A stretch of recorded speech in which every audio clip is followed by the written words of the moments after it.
This episode is brought to you by Capital One. Capital One's tech team isn't just talking about multi-agentic AI. They already deployed one. It's called Chat Concierge, and it's simplifying car shopping. Using self-reflection and layered reasoning with live API checks, it doesn't just help buyers find a car they love. It helps schedule a test drive, get pre-approved for financing, and estimate trade-in value. Advanced, intuitive, and deployed. That's how they stack. That's technology at Capital One. A PSA from Instacart.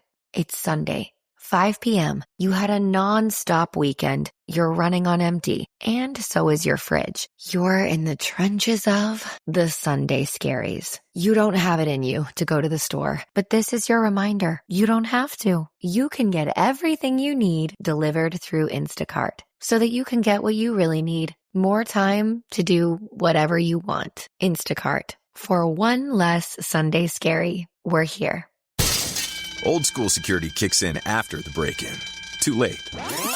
Simply Safe rewinds the story, stopping crime before it starts. ActiveGuard Outdoor Protection uses AI-powered cameras to detect intruders, alert live monitoring agents, and can deter intruders before they reach your door. It's proactive protection, plus a 60-day money-back guarantee and no contracts. To get 50% off your new system, go to simplysafe.com/podcast. That's simplysafe.com/podcast. There's no safe like Simply Safe.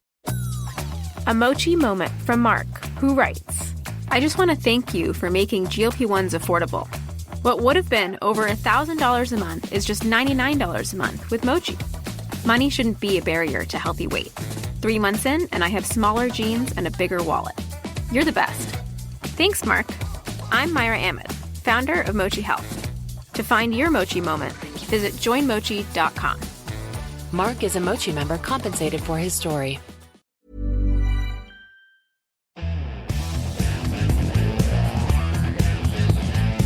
Oh, this is the Daily Tech News for Wednesday, October 15th, 2025. We tell you what you need to know. We follow up on context. We help each other understand. Today, Apple drops new stuff with the M5. Should you upgrade?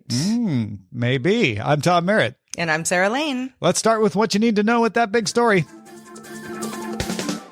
This is the new way, I guess, huh? Apple just puts a press release out. It was like, hey, we got some new stuff. It was quite the release. Yeah. But no live stream, no hoop-de-hoop.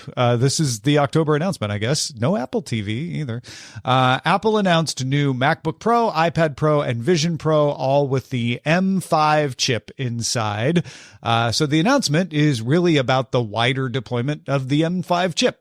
If you don't know it already, the M5 is a 3-nanometer chip with up to 10 CPU cores. That's 4 performance and 6 efficiency cores, and a 16-core neural engine. Each GPU core on the M5 has a neural accelerator, so it gets even more improved AI workloads.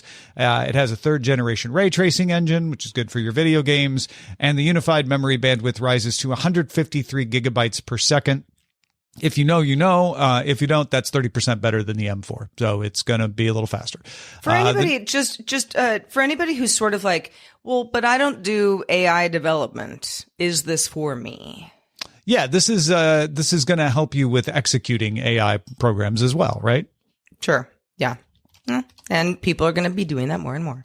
Yeah, exactly. More people are using it, so it helps with that as well. The new iPad Pro with the M5 looks the same. No big style change. Also comes with the N1 chip, which brings Wi-Fi 7, Bluetooth 6, and Threads connectivity. The models with cellular data use the Apple C1X modem. That's the one in the iPhone Air. That gives you improved power efficiency. Has 12 gigabytes unified memory, fast charging, and can power external displays with up to 120 hertz refresh rate. The 11-inch model starts at $99, 13-inch model at $1,299. The 14-inch MacBook Pro also gets the M5 along with a faster solid-state drive, and now you can configure it up to 4 terabytes of storage. I mean, for anybody who is into local storage, this is going to be tasty. Yeah. And then, I guess relevant to your interests as an Apple Vision Pro owner, the Apple Vision Pro is out with an M5 chip. pretty much the same as the other one, just with an M5 chip. Apple says it should have sharper, crisper text, more detailed images, refresh rates up to 120 hertz. Also, a little bit better battery life, 2.5 hours for regular use, 3 hours if you're just doing video, and no price change. It's the same $3,499 you paid for the other one. Well, I would say I'm excited about that, but $3,500, I'll stick with Gen 1. I saw somebody online, who said something like, Apple's going to sell like 8 of these. They just don't want to admit that people don't want the Vision Pro. Now, I don't think that's true. If you're a developer, there are many people who do want this and are excited about being able to play around with the M5 version. But again, it's a niche market. Yeah, and it does seem like the only success Apple is really having is in enterprise. They'll sell a dozen or more at a time to workplaces that say, it's a perfect fit for us. Which reminds me quite a bit of Google Glass, which is probably not a comparison Apple would like me to make, but there you go. You also get a dual knit band, which is a little more comfortable, a little more adjustable. That comes with the new Apple Vision Pro. However, if you have the older model, you can get the new dual knit band for $99. $100 for a new band. Listen, I understand that the Vision Pro is heavy, the model that I have, the first gen, but it's not that bad. It just depends on what you're using it for. It's not $99 bad. But Apple is just great at this, being like, we have the most comfortable band ever, $100. Yeah. And compared to $3,500, right? That's it's like, what's another $100 at that point? You can also pre-order the Logitech Muse digital pen, which is built for 3D, so for use with the Apple Vision Pro. That works with either Apple Vision Pro. That is $130. All of these things, the iPads, the MacBook, the new Apple Vision Pro, the dual knit band, and the Logitech Muse Digital are available for pre-order now, shipping October 22nd. However, the Vision Pro is still only available in Australia, Canada, France, Germany, Hong Kong, Japan, the UAE, the UK, and the US. And if you're saying, wait, I can get one in South Korea and Taiwan, you will get the M5 version later. They haven't given us a date for that. Apple did. Oh, yeah, go ahead. I would love to know what Scott Johnson thinks about this digital pen, because that's one of the things. That's one of the things with the Vision Pro is like, it's all very gesture based, right? You're not holding. Well, we'll get to that in a second. Yeah. But you're, you don't have kind of your what do you even call them? Controllers. Yeah, right? yeah, your keyboard, mouse. But it can be devices. a little, it can, and it works, but it can feel strange. Like I can see somebody saying, the pen, having a pen to be able to like do cursive in the air is really helpful. Maybe we could, if you could live without it, we could send him yours for a short period of time and see if he wants to try out the digital pen. We should chat with him about that. Also, Apple's going to start selling the PlayStation VR2 Sense controllers and charging station at Apple stores in the U.S. starting November 11th. That's Veterans Day, which means we'll see support turned on in the Apple Vision OS before then. If you already own VR2 Sense controllers or you want to buy them somewhere else besides an Apple store, they announced at WWDC that they would support them, but they hadn't yet turned on the support in the OS yet. So that's coming soon as well. As somebody who is, very, very fond of my various quests that I have, I really think the controller it's not necessary 100% of the time, but it really helps with a lot of stuff. So I think Apple will get a win on this one. While we're talking about Apple, Bloomberg's Mark Gurman reports that Apple will have its security cameras and home control display built in Vietnam. BYD is going to do that with them. It also plans to manufacture iPads and its tabletop robot arm that everybody's been hearing about for years with BYD in Vietnam. Those will not be released until 2027. And Apple Senior Vice President of Services Eddie Q came on The Town podcast as seen in the studio. So maybe that's how they got that deal.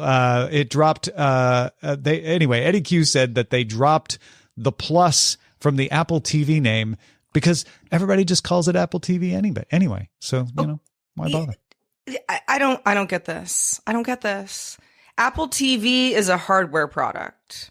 Apple TV Plus is a subscription service. Apple TV is also an app, though. Apple TV is also an app. That's true. But And you I have to find pay myself- more for the Plus. So if you call it all the same thing, it just confuses me.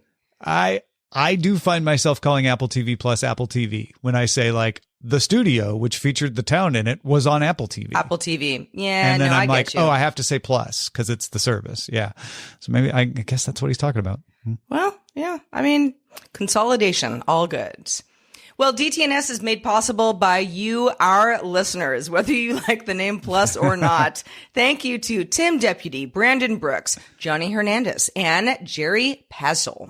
Yes, they are Plus patrons because we talked about it.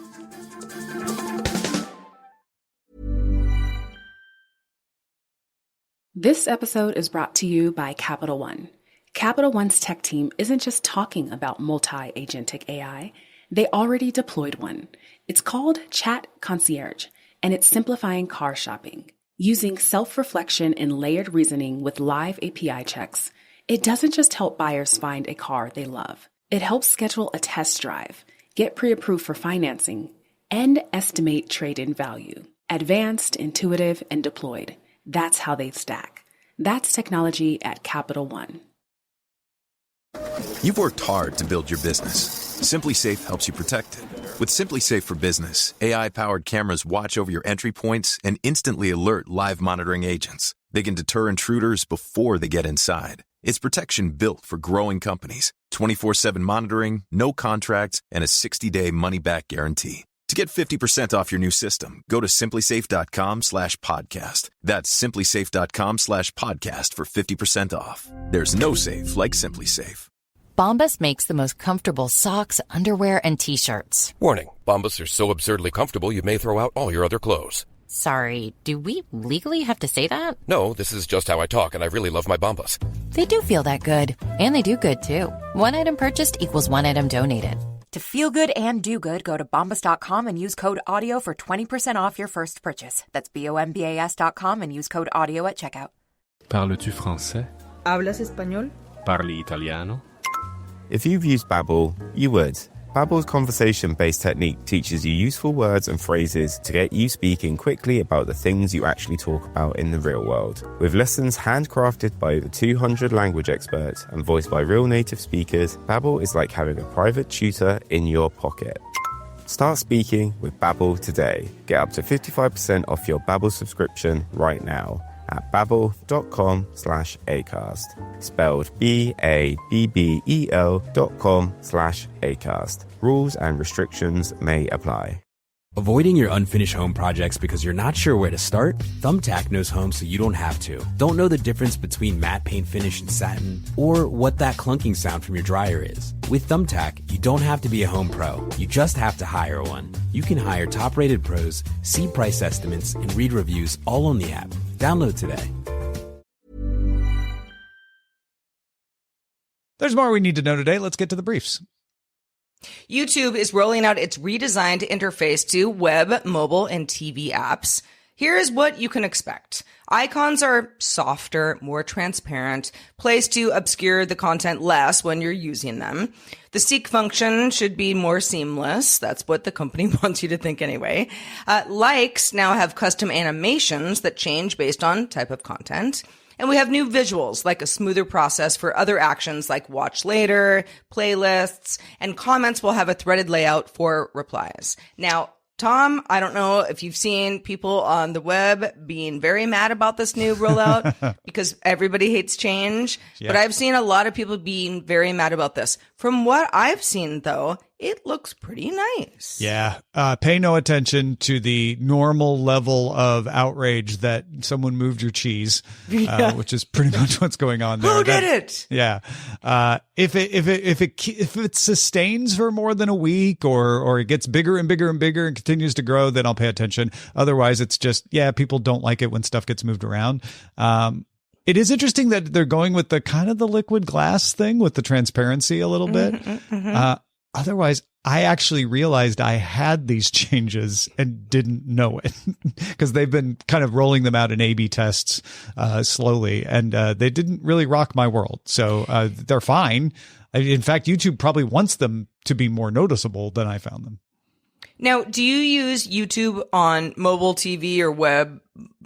Like, what's the most? I use it on all, probably more on the TV than the other two. On the web, it's more like I'm watching a trailer for, Cord Killers or DTNS coverage or something. On my app, I am checking things, and I tend to watch shorts more, which I think is normal on mobile. But then, the majority of my consumption would be on TV. Yeah, I don't watch YouTube on TV really at all, even though I can. But it's mostly web for me. Mobile, not at all. I don't know. I just don't. My eyes are bad. I need a bigger screen. Well, let's talk OpenAI then. See? Okay. No. I see what you did there. No, don't encourage me. Several OpenAI stories together here on X. CEO Sam Altman said that in a few weeks, if you want it to, ChatGPT can start to respond in a more human-like way, use more emojis, act like a friend, stuff they tamped down after 4.0. They say we're going to give you the option to amp that back up. Also in December, after age gating rolls out, some restrictions, and he mentioned specifically erotic chats, which is getting all the attention, will be eased if you're a verified adult. Japan's minister in charge of AI and AP, Minoru Kyuchi, said at a press conference, "We have requested OpenAI not to engage in any actions that could constitute copyright infringement. Anime and manga are irreplaceable treasures that we could be proud of around the world." Japan historically has regulations that are very AI friendly, so significant to see them saying, "Hold on, Sora," with the anime stuff. And the Financial Times says that OpenAI has internally anyway, a 5-year plan to raise revenue to meet the $1 trillion in data center expenses it has contracted for. That includes government contracts, which would give it some stable income, shopping tools, which could give it a bunch of income, video services, not sure what that means, consumer hardware, okay, that's the Johnny Ive stuff, and in a bit of an Amazon AWS move, becoming a supplier of compute, which I think is probably one of its best bets. So going back to what grabbed all the headlines, the, erotic chats, there were some friends of mine who were I don't want to say outraged by this, but they were like, birth rates going down, OpenAI, and you can just point right to OpenAI. And I was like, maybe dating apps are on the chopping block. I don't know, birth rates going down. But yes, that is, for a company that sort of like changed the world, then you're definitely going to get that subset of people who are like, what is this for really? Is this for a friend, or like a special friend, again, for adults? And does that matter? Do we care that much about that? There's still a little Victorianism out there, I think, where people are like, ooh, I don't know, maybe for me, but no one else should be trusted. Yeah, as if the internet hasn't existed for quite some time for you to disassociate from the outside world. Starting next year in the U.S., Netflix will make 16 Spotify video podcasts available in its service. Most of these will be from Spotify's partnership with The Ringer.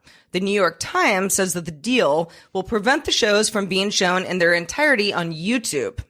Interesting. Sports shows included in the deal are the Bill Simmons podcast, very popular, the Zach Lowe Show, the McShay Show, Fairway Rollin', the Mismatch, and the Ringer's F1 Show, Fantasy Football Show, NFL Show, and NBA Show. The culture and lifestyle shows are the Rewatchables, The Big Picture, The Dave Chang Show, Recipe Club, and Dissect. And true crime shows, Conspiracy Theories, and Serial Killers are also in the mix. I don't know what to make of this. It is reasonable for Spotify to say, we've got a great deal going on. We want to beat YouTube. Let's partner with Netflix to beat YouTube. Because Spotify has been trying to give video creators more monetization options and try to lure them over. And I guess if you want those creators to make even more money, you syndicate their content to a walled garden like Netflix, and then that hurts YouTube because you have to restrict it, but then it gives customers more places to watch them. It's certainly an interesting move by Netflix to say, let's partner with something that's available elsewhere. Not that they haven't done that before with syndicated TV, but for podcasts. It's also kind of a coronation of these podcasts as being just as good as TV shows. Exactly. That's exactly what I think of. This move is, these are shows. These are TV shows. Yeah. You can call them video podcasts if you want to, because maybe they have, an audio component, or a lot of people just listen to them and don't watch. But these are television shows, and Netflix wants people to watch these shows. Yeah. And Spotify, has a lot of this IP. I think this is really smart. I wonder, for anybody who's like, I don't watch anything on the Ringer anyway, what does this mean to me? Well, maybe not. If you're not into sports, a lot of the stuff just isn't going to be your bag. But you've got the Dave Chang show, for example. He's very beloved chef that does a lot of stuff online anyway. You have shows that have legs, so to speak. And yeah, the true crime stuff is just a slam dunk, I feel like. It's not the first time that podcasters have translated to Netflix, but I believe, if I'm not mistaken, it's the first time that they haven't had to adapt to Netflix. Like, they're just sending their shows as they make them over to Netflix.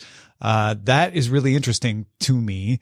And I wonder if it is a signal for Netflix where they're like, let's try this out. We got some, training wheels on with Spotify, and see what happens with that. Maybe they start to partner with podcasters directly themselves, right? Spotify may regret that they did this later on.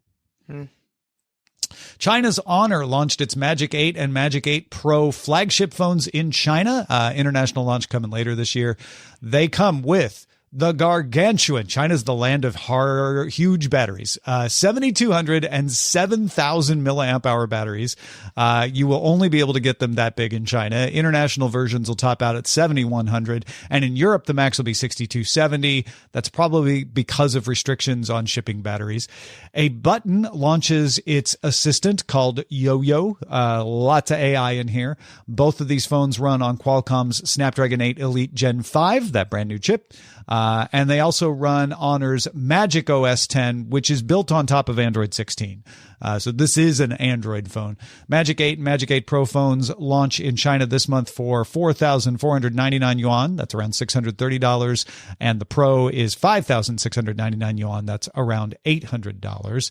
Honor also showed off a concept phone that has a robotic arm to fold the camera out of the back of the phone. Honor said it'll show the phone off and offer more details at Mobile World Congress in Barcelona next year. I would love to see this, because the whole thing is foldables, right? It's like, yeah, we all want different form factors in one device. The robotic arm, very interesting to me. We've seen all these pop-ups, right? Where the phone just kind of pops up out of the top. This is like, it's going to just, like a little robotic arm will lift it out of the back for you. I can't decide if this is just a really cool demo, though, right? Yeah. Like, sometimes things look really cool on stage, and then in practice, you're like, I don't really need that. But yeah. Yeah. And how does that just affect, the size and the battery life and everything? But, hey, people are experimenting. Speaking of experiments, Waymo said it will start testing its autonomous taxis in London in the coming months with human safety drivers, and intends to make the service available to all next year. Yeah. That's an aggressive timeline to go from we're beginning. It's a very aggressive now. timeline, especially given, anybody who's ever driven in London, I salute you, because it is a notoriously, congested city with, you're going to have, the Waymos are going to have a fun time with all that. And Uber had a long, hard fight to get regulators to approve them, because the London black cabs, man, the exam for that is legendary, where you have to memorize all of London and then pass an exam where they just spring on you. Like how do you get from one place? Yeah, it's crazy. Black cab drivers are super impressive. I wonder if maybe Uber getting through that fight makes it easier for Waymo in some respect, but I expect there's going to be another fight, and I don't know if they get regulatory approval as fast as they think they will. I would, if I were a betting man, I would say that Waymo is going to have a real hard time in London. Once once those human drivers get out of the driver's seats, you're going to have a lot of folks saying, not in our backyard. And you're right. I mean, the taxi system in London is very good. They've been doing it for a long time. I mean, these people know what they're doing, and it's a pretty pleasant experience. And you're going to get, a lot of the pushback that you would get in any city that is very taxi reliant, New York City being another example. But, at the same time, I always talk about this in my area of Los Angeles. Waymos are just everywhere. Like, kids get into Waymos by themselves now. It's not weird. Like, it went from like, oh my gosh, this is so crazy and weird to this is so normal in like a year. It's funny how that happens. I remember when the sidewalk robots first showed up in LA. And we were like, whoa, look at that. A little cooler is just rolling down the side. Right, now it's more like, oh, that thing's in my way. Well, and the whole thing was like, oh, people are going to vandalize them. It's like, sure, that's still going to happen. But for the most part, everyone just goes about their business. Yeah. With the Waymos now, it's like, I'm next to a Waymo on a city street, and I don't even look to see if there's somebody in the front anymore. I'm like, there's nobody in the front. Two things people in LA don't pay any attention to: Waymos and celebrities. That's right. Finally, some quick headlines that are just good to know if you want to understand the news in the future. Samsung is going to stream an announcement on its YouTube channel on Tuesday, October 21st. 10 p.m. Eastern time. It is expected to announce its Android XR headset, previously known as Project Muhan. Kobo announced a new remote control for its e-readers named Kobo Remote, selling for $30 starting November 4th. Ooh, a little page turner. Edifier announced a Bluetooth speaker called the Huawei New Cyber, which looks like a high-end dual GPU gaming system, but it's a Bluetooth speaker. It cost 1,499 yuan, which is about $210 US. Motorola announced the Moto Edge 70, also called the X70 Air in China, which at 5.3 millimeters is thinner than either the iPhone Air or Samsung Galaxy S25 Edge. So very thin. Coming to China on October 31st and later internationally. Ooh, new thinnest phone. Pew Research Center surveyed more than 28,000 adults in 25 countries about their attitudes with AI, found that 81% have heard a lot or at least a little about it. So most people have heard about AI. I guess that's not shocking, but it's good to know. Maybe it's more shocking that 19% haven't. 34% are more concerned than excited. 42% equally concerned and excited, and then the rest are more excited than concerned. I feel like I'm in that 42%. Yeah, I feel like I'm equally concerned and excited. I'm seeing this build as like people are more concerned than excited. I'm like, it's only a third that are more concerned. Everybody else is either equal or positive. Well, it's funny because you can get excited. You're like, wow, that works really well. Should I be concerned? Yeah, right. Exactly. That's where most people are, according to this. Is like, I don't know. Yeah. It's kind of cool, but kind of not. Change is scary. Change is scary. Speaking of change, Amazon founder Jeff Bezos, maybe you've heard of him, sold more Amazon stock, bringing his ownership of the company down to 9%. If you're saying, well, how much did he own before? He owned 47% when the company went public back in 1997. Yeah. I think a lot of people don't realize just how little of it he still has. Facebook is the latest U.S. platform to remove a service for tracking where U.S. Customs Enforcement personnel or ICE personnel are located. That group has been removed. And Mozilla has added Perplexity as an option to be your default search engine in its browser. All right, folks. If you would like to watch us work, you could just come on by and take a look. Yeah, just come on over. Or let's have some tamales. Possibly an easier way to do it is a live stream. We do all kinds of live streams. Sarah and I do DTNS Live with Rob Dunwood and Roger Chang on Thursdays on our YouTube channel. New Live With It. I don't know which one. Do you know which one is streaming today on Wednesday? Today is Jen Cutter's review of it's the the Switch 2. Yeah. So today, we will premiere a live stream of Live With It, on our YouTube channel. All kinds of good live streams. I had a great talk this week with Amos about his vibe coding experiences, where he's able to do some stuff that would have taken him hours, if not weeks, in a lot less time. You can check all of this out by becoming a subscriber at youtube.com/Daily Tech News Show.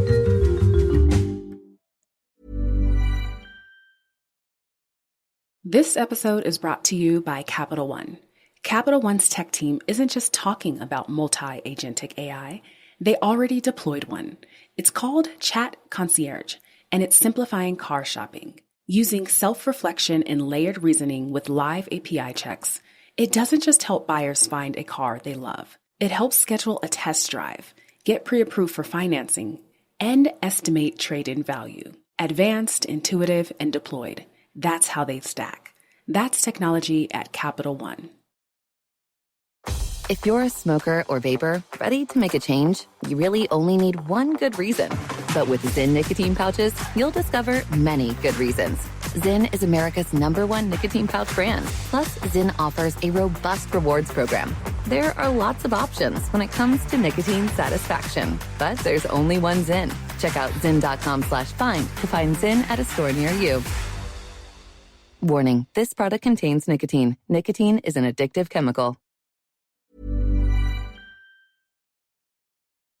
We like to end every episode of DTNS with some shared wisdom. Today, Andrew has that wisdom and an update on using his AirPods Pro 3 to live translate. Yes, Andrew was very excited. He's like, you read my AirPod translation letter on the air. Here's my update. I have installed iOS 26.0.1 and firmware for the AirPods.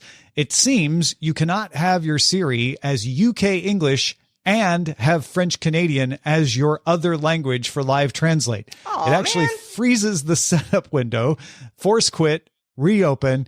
It asks to download languages already downloaded and then freezes again. If I switch everything to the United States, which is a pain in the peach, and then choose French, it didn't freeze, but then it didn't translate. So still some struggles. Yeah. If you want to do the language of your choice, they're great at doing US and English and Spanish, English and Spanish, no problem. But as soon as you get into the French Canadian and stuff, it has some work to do, it sounds like. Thank you, Andrew, for the on the scene report. Indeed. And if you're thinking about anything that we talked about on the show, you've got some insight into a story that we covered, do share it with us. We'd love to hear from you. Feedback at dailytechnewsshow.com. Big thanks to Andrew for contributing to today's show. Thank you for being along for Daily Tech News Show. If you'd like to get this show ad-free and get a bunch of episodes delivered to you on an RSS feed, become a patron. You can do that very easily. Just head to patreon.com/DTNS. Talk to you soon.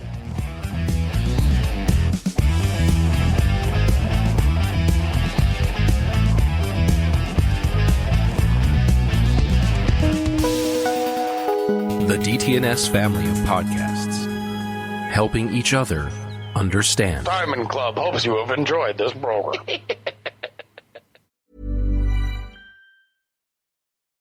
This episode is brought to you by Capital One. Capital One's tech team isn't just talking about multi-agentic AI. They already deployed one. It's called Chat Concierge, and it's simplifying car shopping. Using self-reflection and layered reasoning with live API checks, it doesn't just help buyers find a car they love. It helps schedule a test drive, get pre-approved for financing, and estimate trade-in value. Advanced, intuitive, and deployed. That's how they stack. That's technology at Capital One. This episode is brought to you by Progressive Insurance. Do you ever think about switching insurance companies to see if you could save some cash? Progressive makes it easy to see if you could save when you bundle your home and auto policies. Try it at Progressive.com. Progressive Casualty Insurance Company and Affiliates. Potential savings will vary, not available in all states.